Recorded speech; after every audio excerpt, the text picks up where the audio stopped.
Hello and welcome to Culture Shark, a live stream about all things pop culture. I'm Final Monkey, And I'm Caleb. and we are continuing our trek as we continue to read classic comic book storylines, see if they hold up. And today we are looking at Iron Man Demon in a Bottle. Historically, I have mentioned on the show that I am not an Iron Man fan. I do like Robert Downey Jr., but that's about as far as my love for Iron Man goes. I've never been a fan of him in the comic books. Uh, And I myself am a big Iron Man fan, specifically in the comic books. And I have always said that while I like Robert Downey Jr. in the MCU, the Tony Stark that we have now is not Tony Stark. oh, I agree. I think that the Tony Stark in the comic books has not been the same since Civil War. In the comic books, Hmm. they've written him as a totally different character ever since then, Yeah. and that's kind of more the movie version we have. I would say. I Hmm. think they kind of one of the things that happens with the comic book characters is if the movie version is slightly different, then the comic book version will start acting like the movie version. We saw it happen with Yeah. Star Lord and some other characters. So One thing that I think one example that I think is uh, more popular is Bullseye from Daredevil. So Bendis's run was going on about the time that uh, Ben Affleck's movie came out, and one of the things that they wanted to do is the whole scarring, the Bullseye scarring that Colin Farrell had. They wanted to do that in the comic books. So at this point, Bullseye had killed pretty much everybody that Matt had ever cared for. Most recently, Karen Page in Kevin Smith's Guardian Devil, and so his next appearance in Bendis's run, uh, he just takes off Bullseye's mask, and Matt carves the bullseye into his forehead. yeah, yeah, um, so that's how they did that in the comics. You'll see that a lot um,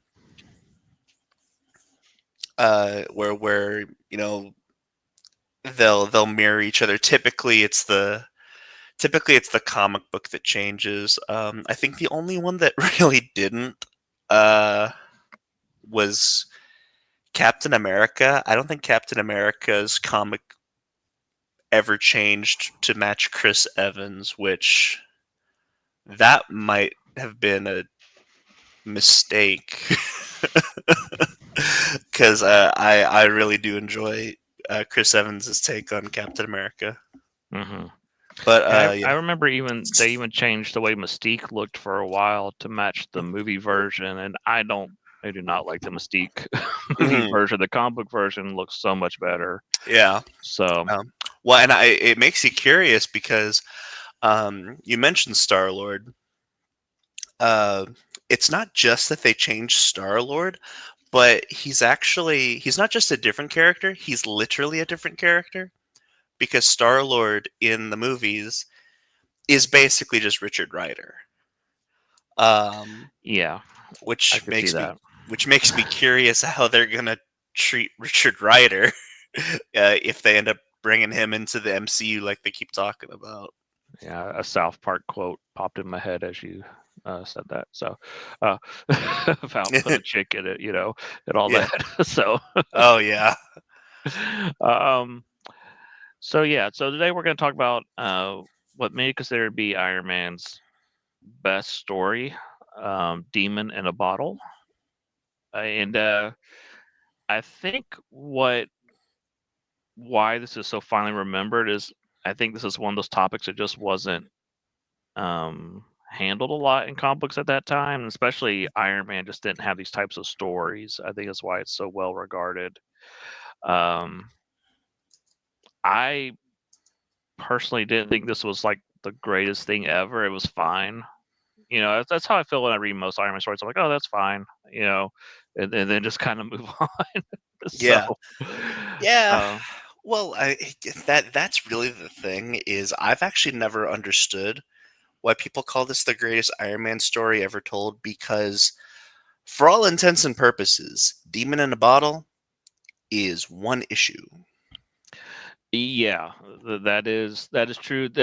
Now when you pull it up on Wikipedia, it has like 9 issues or however many issues we read on there. So we did read the whole story, and I think that part of this was they weren't planning this. It just kind of happened. I think if they had kind of planned, oh, we're gonna do this big alcoholic storyline, they would have laid it out a little better. Or if they knew it was gonna be like this seminal classic.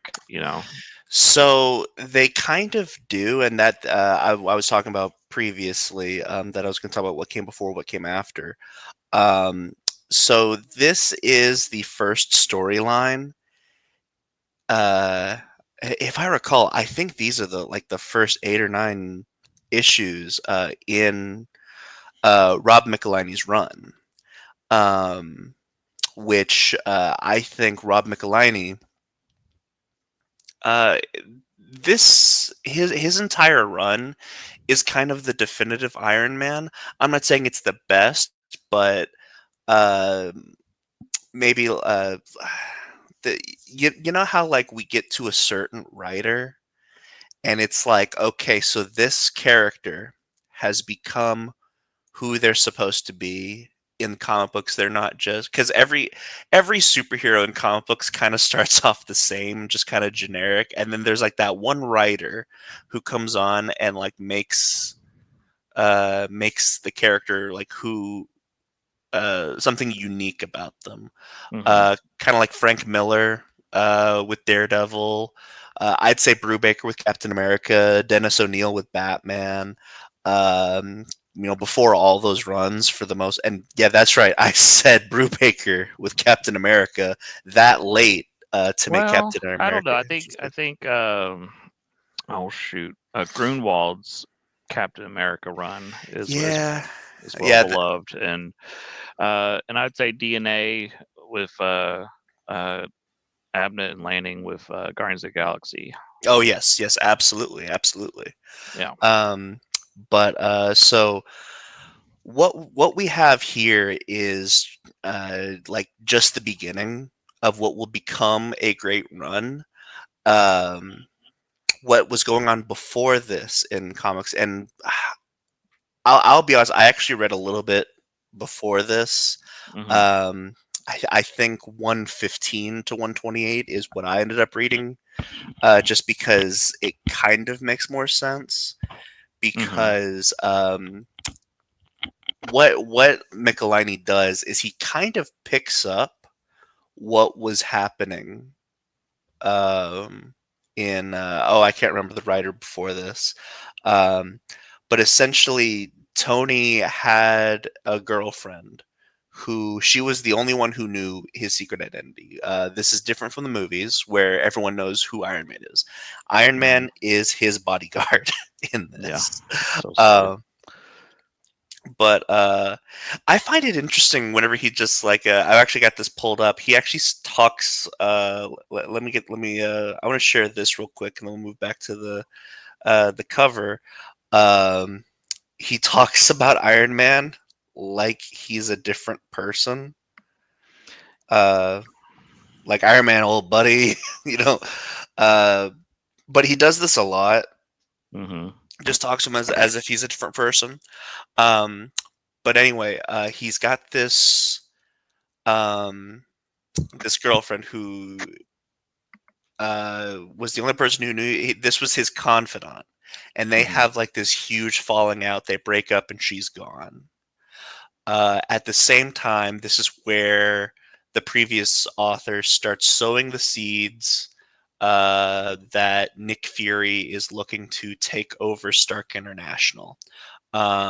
Which this is also very different. Rhodey is not Tony's best friend. It is Nick Fury. Nick Fury is Tony's best friend. Oh, really? Okay. Oh yeah, oh yeah. Um, so, And Rhodey's a very new character at this moment, right? He oh hasn't been yes, around that long. I think Rhodey was introduced. This might be his first appearance. It might be like 10 issues before this. Yeah, Um, it's very recent. Yeah.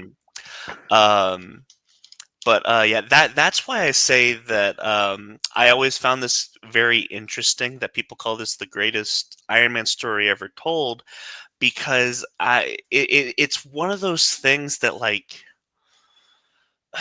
it's not something that I can uh, put in a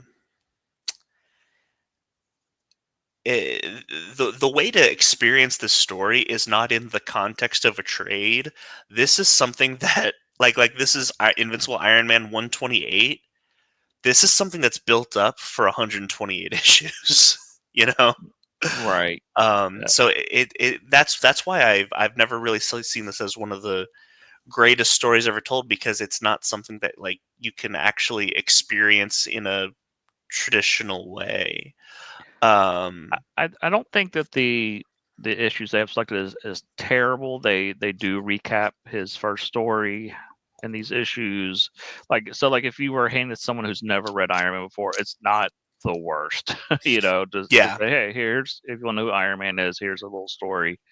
Uh so just we'll kind of recap what the story is real quick. Most of this is just Iron Man having different adventures and trying to figure out what's going on with his suit. His suit keeps malfunctioning, Hmm. and there's a new villain, Justin Hammer, who is he has figured out a way to hack the suit. Yep. Very different Justin Hammer than people are used to. This one, he's an old man. And he's kind of, I've always described him as kind of Q branch for villains. You know what I mean? Like, Mm-hmm. James Bond would always go to Q to get his gadgets. Pretty much, if you're a supervillain in the Marvel Universe, you get your stuff from Justin Hammer.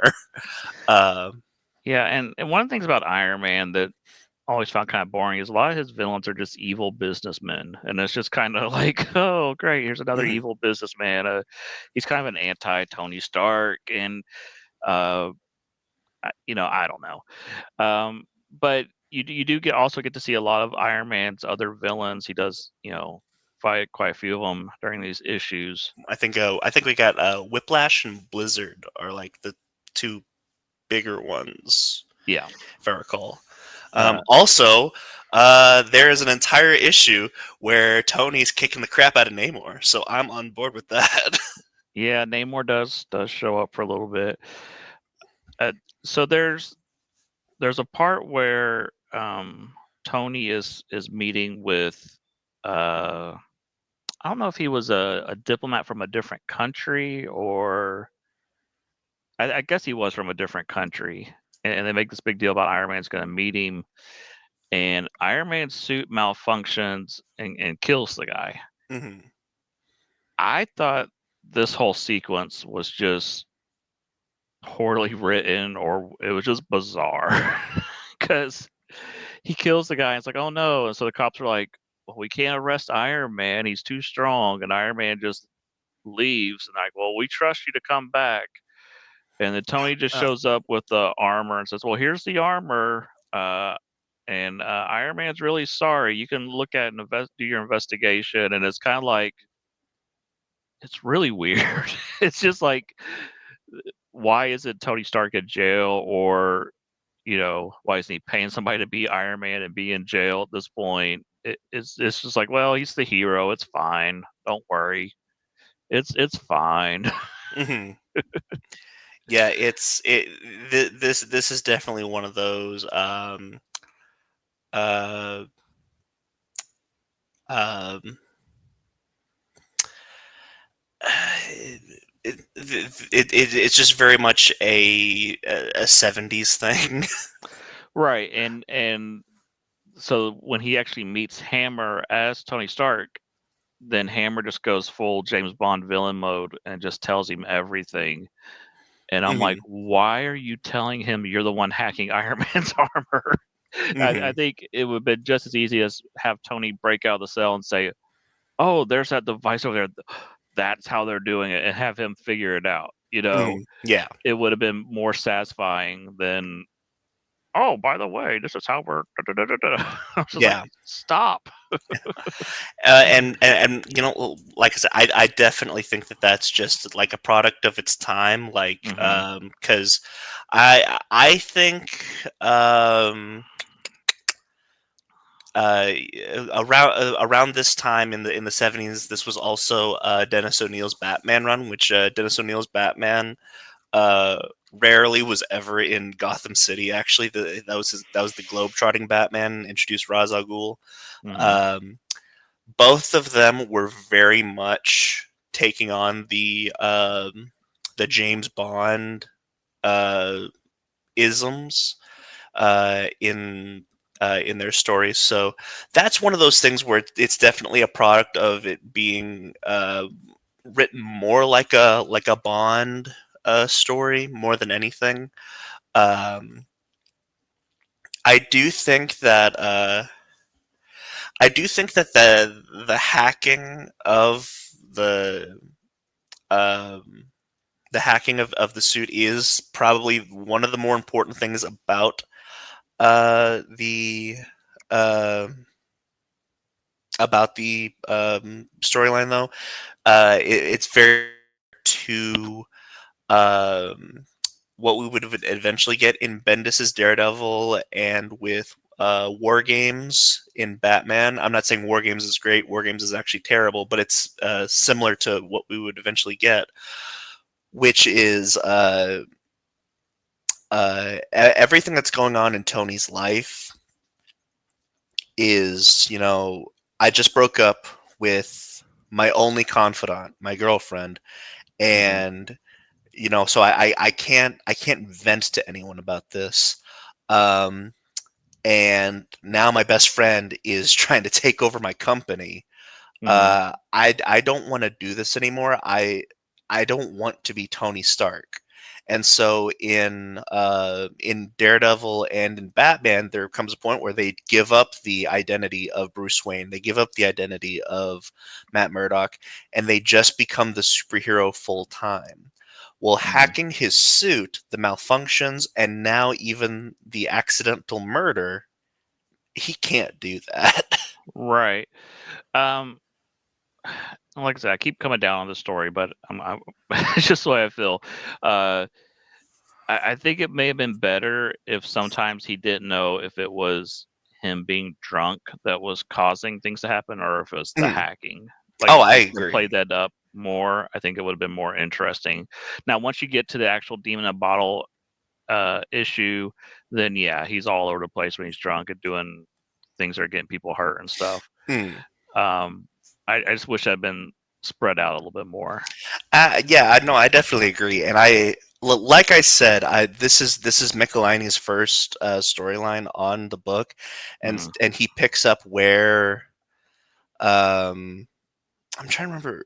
I am trying to remember who came before him. I can't remember, um, yeah, but I think it was Bob Layton who that sounds right. yeah. So Bob Layton was doing this beforehand, and so it's one of those things where I think he was just trying to like.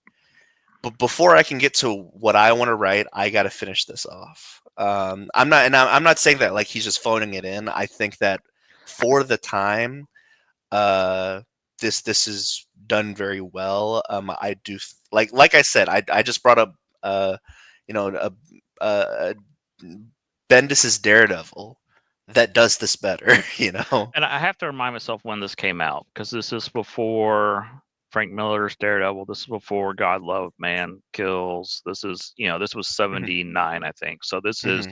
this is, Marvel or comic books kind of take a turn. We get to like the early to mid 80s where they start telling more serious stories and the writing matures and Alan Moore comes along and all that. So, Hmm. um, yeah, so I have to Yeah. remember where this is at in comic book Mhm. history to Yeah. appreciate it better. If I were to do this today, I don't think that I don't think, well, so obviously I don't think that 9 issues is enough because, I went back to 115 because you got to establish the girlfriend thing as well. I don't think that uh I don't think that 13, 14 issues is enough. This seems there are storylines that happen in the 90s and 2000s with Batman Hmm. that that are less storylines and more of just status quo changes, like Nightfall and No Man's Land. Uh, this should not be a storyline. This should be a status quo change. Hmm. So like for me, this should be a storyline that takes 3 years to tell. Yeah, it's kind of like we're coming in Act Two of a story or something. Like we've missed Mhm. a chunk before. Yeah. Um, the other thing is he kind of beats alcoholism in one issue. Now I know he doesn't beat it forever. This is a lingering issue that comes back from time to time to haunt Yep. Tony, but he kind of it's kind of like, oh, we did it. We solved addiction in a week. Yay. you No, know. yeah, yeah, yeah, and that right there, that is 100% Michelini wants to get this over with. Yeah, yeah. Then they probably saw the reaction and go, "Oh, and then a lot of things you'll see happen in comic books is a character or an idea will be popular in the '80s, and then you'll see it pop up again 10 or 15 years later because the kids who read it in the '80s are now the writers, like they've grown up, and now they're like, "Oh, I want to revisit that." It's like Bendis is like, "Oh, I want to bring back Luke Cage and Spider Woman because that's the stuff he read when he was a kid." Hmm. So. Um, yeah, so I don't hate this. I just kind of like I wouldn't rank it in like my top 10 Marvel stories. Hmm. And Yeah, it's and I don't even it. know if I rank it as my favorite Iron Man story. Like there was one I read, I can't remember what the title of it is. It's something weird, like the Mask and the Iron Man or something. It's where Tony's suit becomes sentient and like kills somebody and all this, and he has to figure out what's going on. I think that's a better story. Which is ironic because that's kind of what happens in Yeah, this. yeah. But that, like, making it a mystery is definitely more interesting. I would. I'm. Oh man.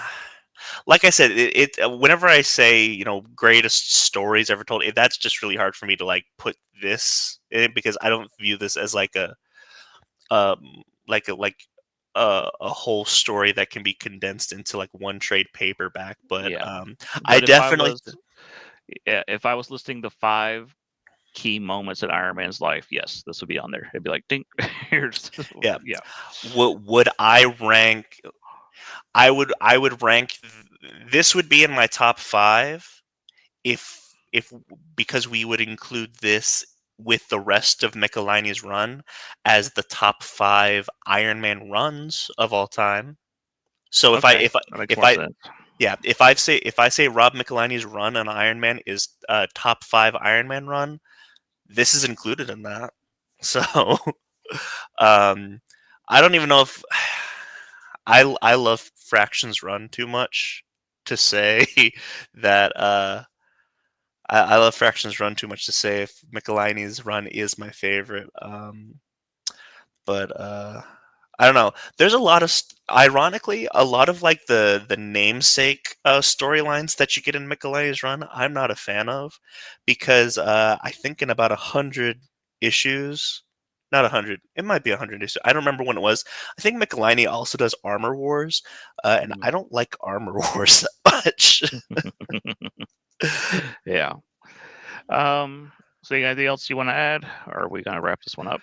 um, No, yeah, that'll be it for me. I definitely think that I enjoyed this more than you, but I've also like read this before as well. Hmm. Um, And you're more of an Iron Man fan. Also true, also true. So this episode was supposed to come out last week. We had some Caleb had some technical difficulties with his body, so Yes, yes, it is. um, so the episode that was supposed to come out today about the electric state will probably be released around Wednesday. And then next week we'll be back to read another classic comic book storyline, Jungle Action. You might be wondering, what the heck is Jungle Action Volume 2, Issue 6 through 18? This is actually a classic Black Panther story where we were introduced to characters like Killmonger and some of the other classic stuff that we saw in the movies. Mm-hmm. Starts here, and a lot of people say this is one of Marvel's best stories from the 70s. So we'll kind of compare it to what we just read in Iron Man and see, is it a better story? This is another character I'm not terribly familiar with. I haven't read a whole lot of Black Panther, so I'll be Yeah. interested to see how it goes. Yeah. And then for me, my exposure to Black Panther, other than the movies and cartoons, is just Christopher Priest's run, which is Mm-hmm. fantastic. But that's really all I got as far as Black Panther. Yeah, so we're trying to broaden our horizons, try out some, these classic stories that we haven't read before or characters we're not terribly familiar with. And right now it's going to be a lot of Marvel for the next couple months, and then probably later in the year we'll switch to DC. Mm-hmm. Yeah. We'll throw some indies in there too, somewhere. So Action. What was it? Not action. Jungle Ash. Action, No, Jungle Action. no. I was gonna say that Astro City will come eventually. Astro City, yeah, I'm gonna get my copy back from Daniel, and then we'll also be doing Tales, or not Tales, The Life and Times of Scrooge McDuck is also coming up. So Yep. very cool. So until next time, I've been Final Monkey. And I'm Caleb. We'll catch you next time in the Shark Pond. See ya.